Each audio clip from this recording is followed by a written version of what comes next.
everyone, welcome back to my channel. So today I am here with the B part of the chapter machines. So basically what is a pulley? A pulley is a wheel with a grooved rim around which a cord passes, which acts to change the direction of a force applied to cord and is used to raise the heavy weights.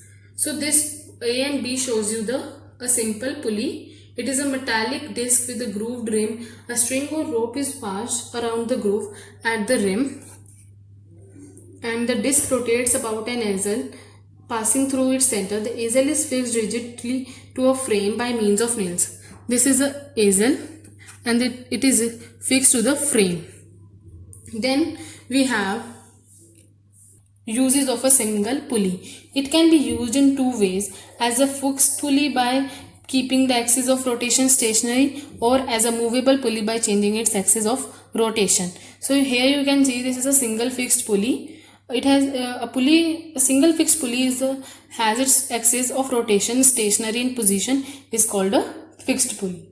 Then here you can see that this is a single fixed pulley in which the axle is fixed to a rigid support and an inextensible strong string of negligible mass passes around the grooved rim of the pulley. One end of the string is connected to the load L while the effort E is applied at the other end of the string. Both the load L and the effort E act downwards.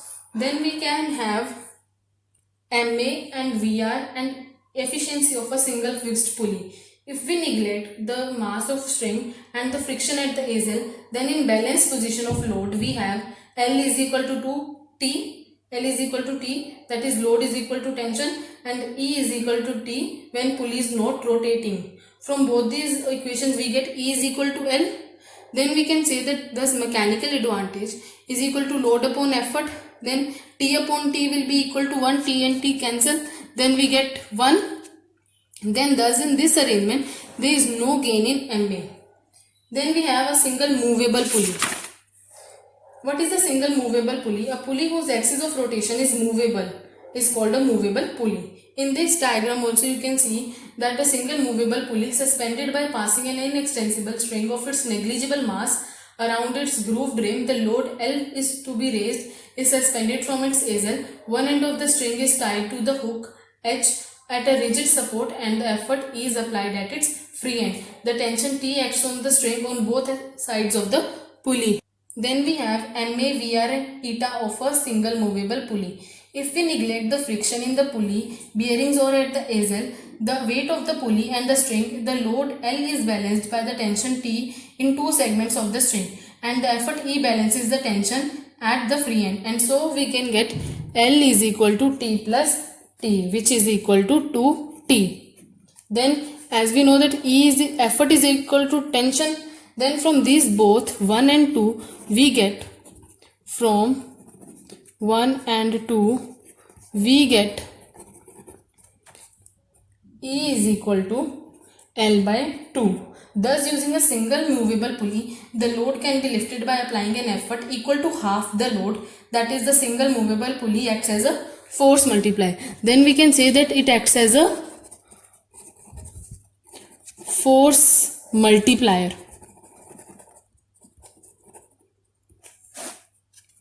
Then we have MA is equal to load upon effort. We know MA is equal to load upon effort. Then MA is equal to 2T upon T is equal to 2.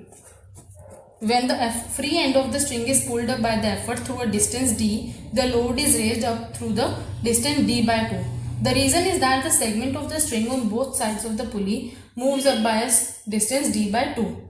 Then we can say that VR is equal to distance moved, that distance moved by the effort upon distance moved by the load. Then we can have that VR is equal to D by 2, or we can say VR is equal to D by 2, which is equal to 2. Hence efficiency will be, or we can say eta will be MA upon VR is equal, which is equal to 2 by 2, which will be equal to 1 or 100%. So for an actual machine, for an actual single movable pulley. Due to friction in the pulley bearings or at the axle, the weight of the pulley and the string, the effort needed to lift up the load will be more than L by 2, or we can say half the load. So the mechanical advantage will be less than 2 since the velocity ratio remains 2, hence the efficiency will be less than 1 or 100%. So we have the next way to change the direction of the effort using a movable pulley. Then with a single movable pulley, the effort is to be applied in the upward direction. However, it is inconvenient to apply the effort in an upward direction. Therefore, a movable pulley A is used along with the fixed pulley B to change the direction of effort as shown in this diagram. The load is attached to the easel in the movable pulley A. Here is the load. Then the effort is applied in the downward direction at the free end of the string passing through the fixed pulley B.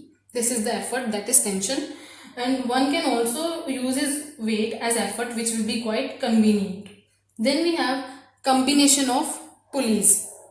The combination can be made in two ways, that is using one fixed pulley and several movable pulleys attached to same rigid support, and using several pulleys in two blocks known as block and tackle system. This is the diagram showing using one fixed pulley and other movable pulley.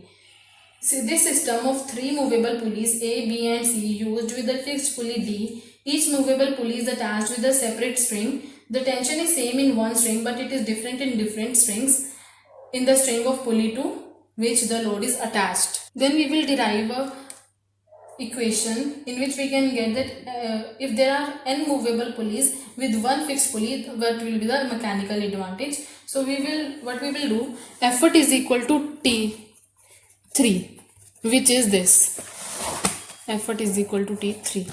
Then we have that the two segments of string passing over the pulley A supports the L load. Therefore, tension T1 on the string is given as 2 times T1 will be equal to load. Then or we can say that T1 is equal to L by 2. Then similarly, the two segments of string passing over the B and the tension T1. So tension T2 in the string is given as 2T2. 2T2 is equal to T1. Or we can say T2 is equal to T1 over by 2. Or we can say that it is L by 2 as we derived here from equation 1. From equation 1.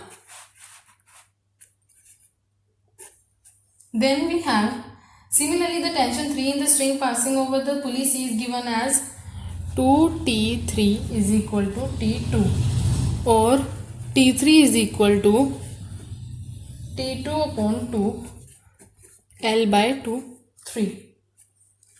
From equation 3 2 from 2 equation 2 we get this. Then we have load is equal to, we can say that load is equal to 2 3 into T3. From this equation and from first equation we get that E is equal to L upon 2 times 3.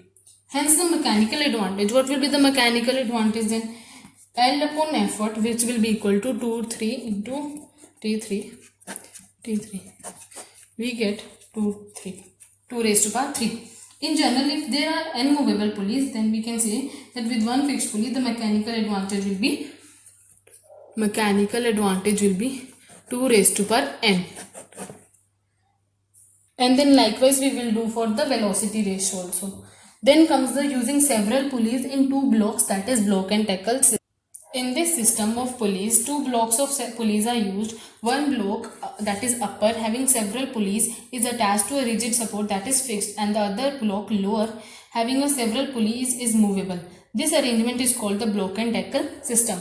The number of pulleys used in the movable lower block is either equal to or one less than the number of pulleys in the fixed upper block. Then we have, you can see here that it is a block and tackle for 5 pulleys. 1 2 3 4 5. Okay. Then we have to derive the formula for the mechanical advantage. In the previous figure, you saw that the tension in the 5 segments of string support the load L. Therefore, we can say that L is equal to 5 times T and E is equal to T. Then E is equal to L by 5. Then we can say that, and MA, as you know that MA is equal to load upon effort. What will be it? 5T upon T, which will be equal to 5. Then similarly, the tension in the forced segments, the load will be this only. Likewise, this is the block and tackle system for 4 pulleys. In this also the tension is the 4 segments and string supports the load L. Therefore, we can say L is equal to 4T and E is equal to T and E will be equal to L by 4 and MA is equal to L by E, which will be equal to 4T upon T, which will be equal to 4. In general, if the total number of pulleys used in both the blocks is N and the effort is applied in the downward direction, then the tension in the N segments of string supports the load. Therefore, L is equal to N tension and E is equal to T, or E is equal to L upon N. Thus, the effort required to balance the load is load upon number of pulleys. Then we can say MA equal to number of pulleys and tension upon T is equal to N. That is total number of pulleys in both the block. Now consider a system of N pulleys. Let W be the total weight of the lower block along with the pulleys in it, and this is the effect of weight of pulleys on MA, VR and eta. So we can get that E is equal to T and L is equal to L plus W is equal to plus W, that is total weight of the lower block along with the pulleys. L plus W will be equal to N number of pulleys upon into T, or we can say that L is equal to N T minus W is equal to N E minus W. So we will get MA is equal to L upon E, which will be equal to number of pulleys effort minus weight of lower block pulley upon effort, which is equal to N minus W upon E. Then we have, thus the mechanical advantage is less than the ideal value N. Thus velocity ratio does not change, it remains N only. Then we can say VR is equal to N.